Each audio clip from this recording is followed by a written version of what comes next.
Kull ministru għandu jwieġeb għalih innifsu. Ex-tqar ma' Net News il-Ministru Ian Borg meta saqsejnieh dwar jekk il-kabinet ta' żmien l-ex Prim Ministru Joseph Muscat għandu xjerfa responsabilta u jirreżenja. Naħseb li kulħadd refa' ġifieri responsabilità politika minn dak l-aspett.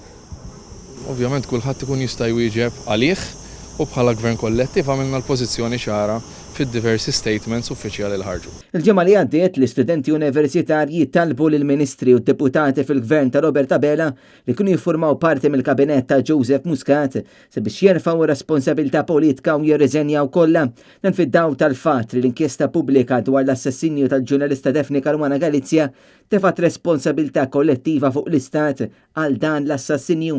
Fi stqarrija l-Kunsill Studenti Universitarji fakkar kif dawn il-politiċi fil-Gvern ta' Muscat kienu konxji sew mill-korruzzjoni u l-impunità li kienet qed tiżviluppa fl-ogħla livell tal-gvern, madankollu dawn baqgħu sikta u njoraw id-dmir tagħhom li jaġixxu għal benefiċċju tal-pajjiż. Il-KSU qal li l-fatt li l-Istat instab responsabbli mill-assassinju ta' Daphne Caruana Galizia huwa torija ċara ta' djufija tas-saltna ta' dritt f'pajjiżna, kif ukoll il-konnessjonijiet u relazzjonijiet intimi tal-akkużati li juru linji imċajpra bejn dawk li jmexxu l-Istat u dawk li jirrikorru għal kriminalità u l-korruzzjoni.